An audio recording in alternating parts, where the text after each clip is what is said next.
Oh yeah.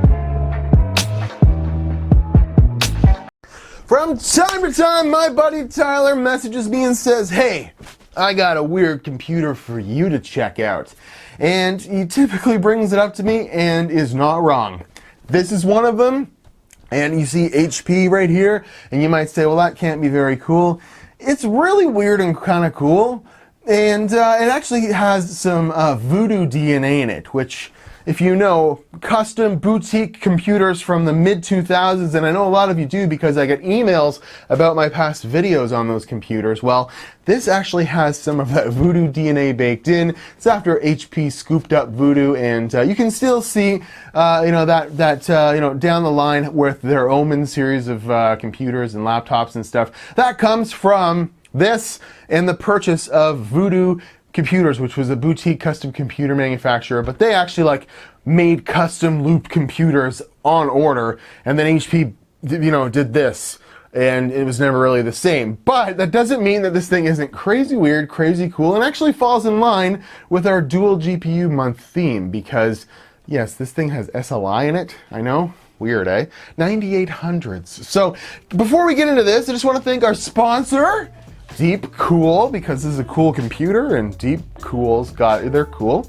And their Castle 240 and 360 EX line of AIOs. No joke, some of the best AIOs, if not the best ones on the market right now. They're really focused on having the highest performance, and they're not even crazy expensive if you look compared to, you know, some of the other offerings out there. And in my experience with my 7820X 8-core 16-threaded CPU, I had a hard time keeping under 100, 95 degrees.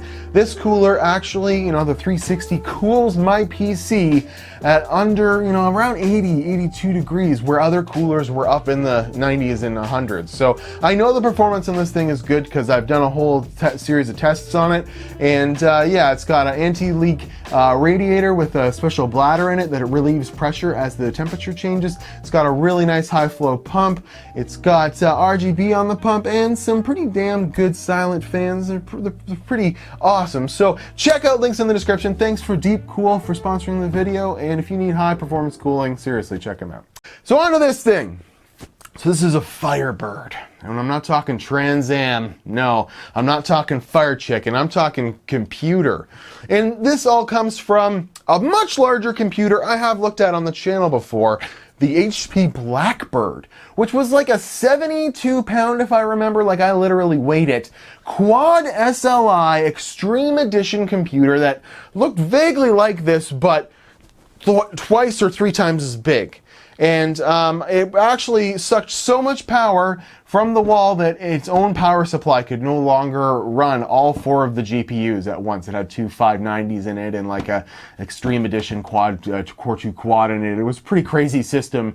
And this is its like little brother, but it's nowhere near as big, but it is pretty damn cool and has similar architecture or components in it, considering how small it is. Well, how do you get into that? Well, I guess I'll have to show you. So I'll go ahead and open this up, and here, we'll take out the little mirror there. We'll bring the camera closer, and that way we can get into it a little bit easier.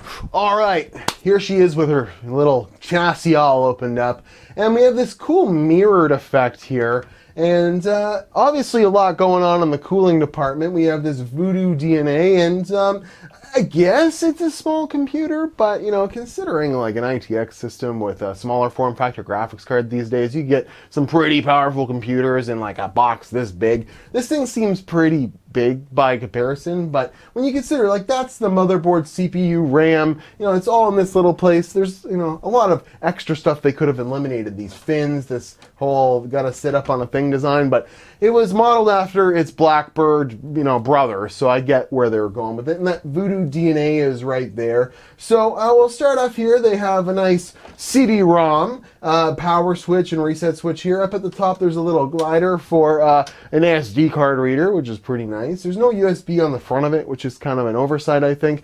But then there is this cover here, and you can open it by pressing two little buttons here, and you can actually lift this off. And, it's just a metal cover there. And then that's where our hard drives and CD-ROM sit. And inside there, if you open this up, boom. Got two 2.5-inch hard drives. And this originally came with two 320 gigabyte drives. And I don't know if they would have been running in some sort of RAID, but they were two identical drives. I guess you could have configured them like that, but I guess it was just to have the, you know, the capacity at the time. And they're in these little caddies, which is pretty cool. And then you can, if you can lift it out, there we go. It actually now has 120 gig SSD in it, which is good and bad for us because couldn't fit a lot of games. Actually, for the era of games that go on here, I managed to fit like 5 of them, which is pretty cool. And then the other drive isn't populated, but I suppose Tyler could put another small hard drive in there and get away with that. So put that in there, clip it back down. CD-ROM is here, close this back up, and then we'll move on over to the RAM. The RAM is some 1066 OCZ memory here, and it's the Reaper series with those heat pipes at the top. Super cool, but we're only limited to 2 DIMM slots, so we couldn't put any more than 4 gigabytes of RAM in this computer, unfortunately. Plug that back in there. It looks like one of these RAM slots is actually broken, so we'll leave that alone.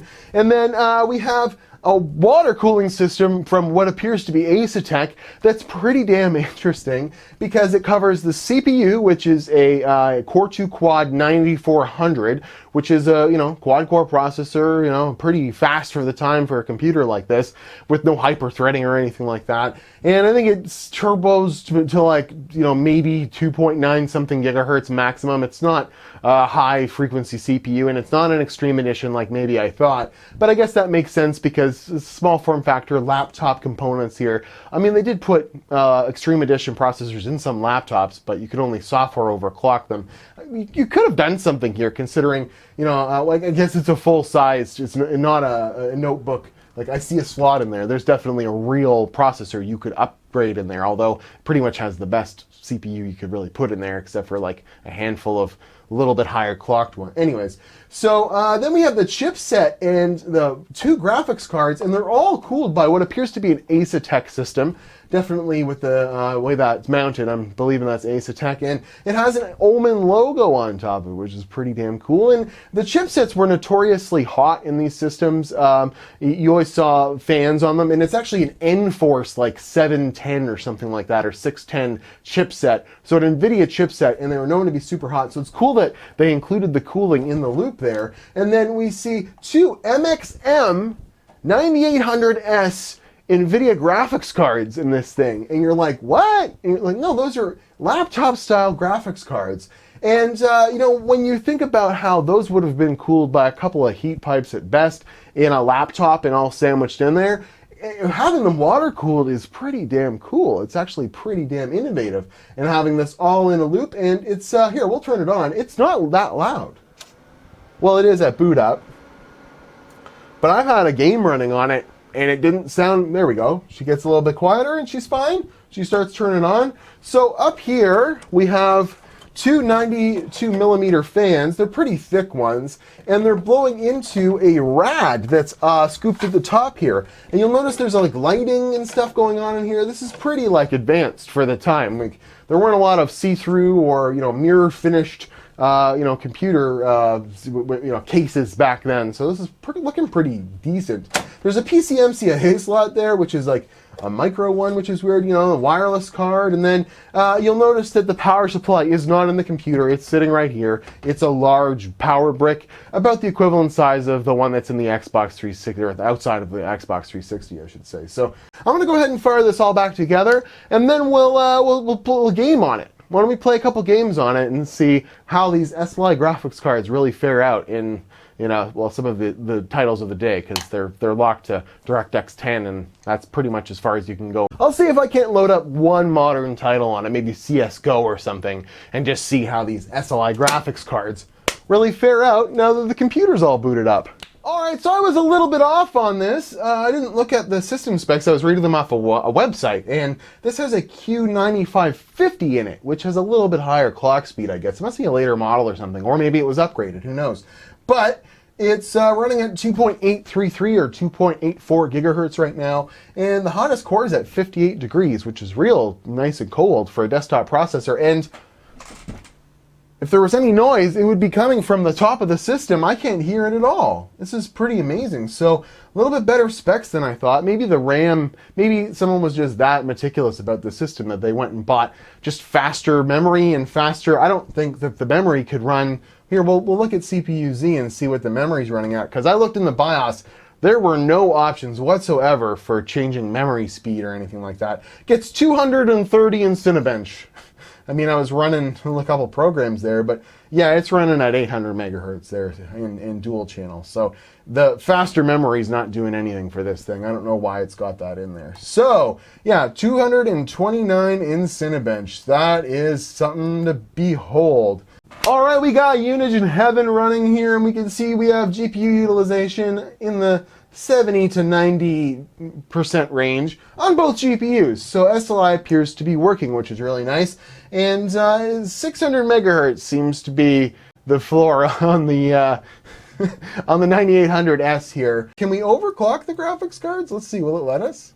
Oh, it applied an overclock on both of them. Very interesting. 900 on the memory and 700 on the core. That's pretty damn decent. I don't know, I'll save that profile. If we have any trouble, we'll revert it back. Well, does it play Crysis? We're gonna find out. Crysis would have been a year or two old when this thing came out in 2009, 2010, when this thing was being sold. It should run Crysis, I would imagine. So it looks like it's gonna run Crysis, right? You're like, oh, it's working, right? Single player, looks good. Here, we'll go ahead and start a new game. Easy. Wait. It seems to be working. Are you kidding me?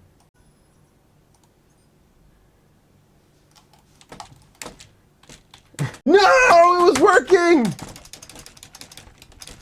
It's like as soon as you play in the menus for too long. It was working! Ah! Alright, this is the third time it's hard crashed, so no Crysis, I guess. No Crysis.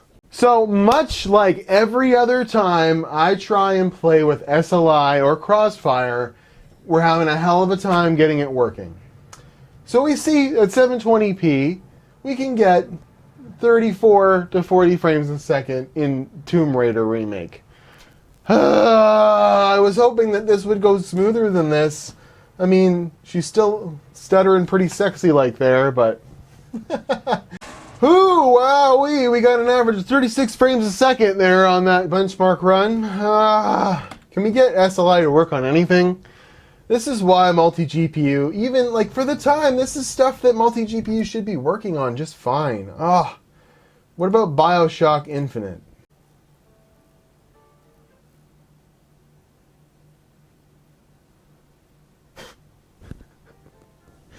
This is working out real great.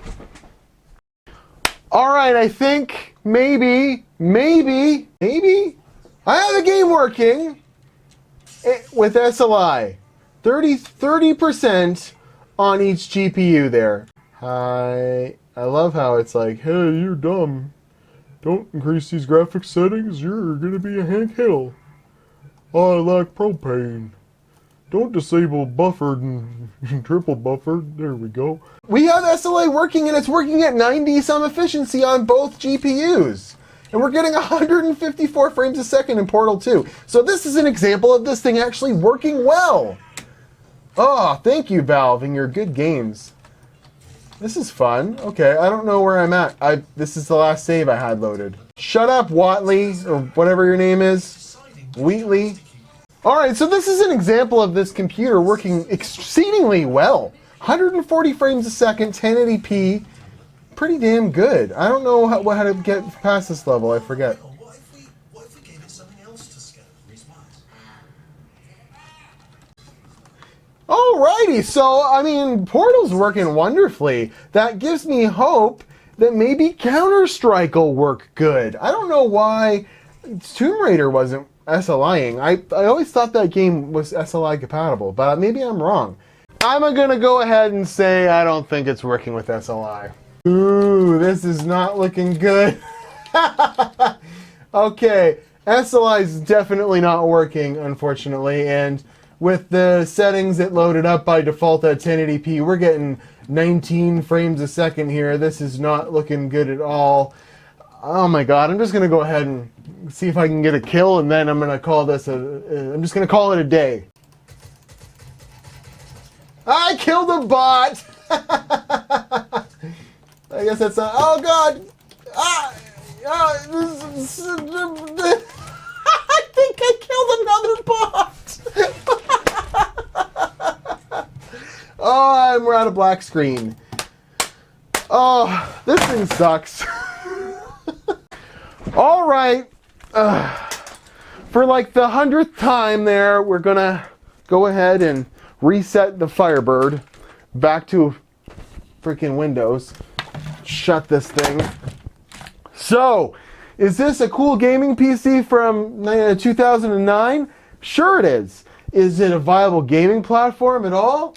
Not particularly. I mean, it barely, I saw forums from 2013 where people were complaining of the very issue that I'm having, where drivers basically eliminate the SLI support. And one of those 9800s was pretty quickly, a 9800 sounds like a good graphics card, but this is a mobile version of it. And, it's like a cut down 8800 GT or something like that. It's not a very good graphics card for gaming.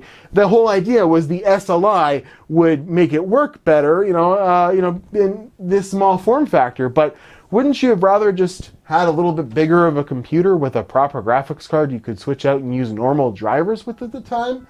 So you might think I'm giving up here, and I am, but the whole reason why I'm not going to keep searching for drivers is I literally spent 6 hours troubleshooting this machine to get to where at least the drivers were loaded and games would load and not load off of the Enforce chipset's display driver. Like any graphics settings that I tried would basically make it so anything running would run off the chipset graphics, not off of the external GPUs.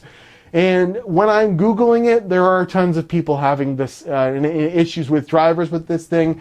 And this is what happens with experimental technology, is that you wind up getting swept under the rug, and time moves on, Windows updates move on, drivers move on, but they stop supporting the hardware, and it creates an issue. So in theory, this is a pretty cool little machine. I mean, it's got like lights in it. It's got like a see-through window here. You can actually see, bump the ISO. You can see through it right there. That's pretty cool.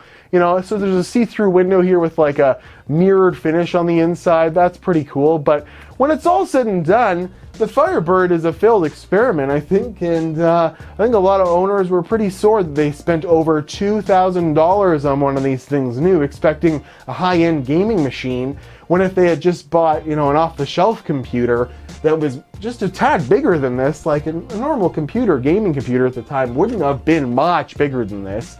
They would have had user replaceable parts and, parts that could go on with, rather than having this thing where, I suppose you could update those MXM GPUs in there. I actually saw a forum where someone said they did, but in doing so, like with the driver issues and stuff like that, would you spend the money? Like, they were putting 500 series graphics cards in here, so like maybe a 560, 570 or something like that. That might be a little bit of an upgrade, but I don't know. It's a cool old system with some SLI in it, with some water cooling in it, with some Voodoo DNA in it. And I got to thank Tyler for always sharing this. But much like most of our dual GPU month experiments here, it's a failed one unless you like playing Portal. It really played Portal 2 well. I gotta give it that. So I'm at Watch Timmy Joe, Instagram and Twitter. Thank the sponsor of today's video, DeepCool, and their Castle 360 EX, one of the best AIOs in the market. I gotta thank Voodoo for making this weird thing, for HP making this weird thing, and Tyler for letting me borrow it, because he likes to collect this stuff. And one day we'll open a museum of all Falcon Northwest and Voodoo PCs, and you'll be able to come and pay an admission, and you can play Portal 2 on this thing. Alright, I'll see you guys in another video. Thank you very much for watching. At Watch Timmy Joe, Instagram and Twitter. I'm done. Let's get her done.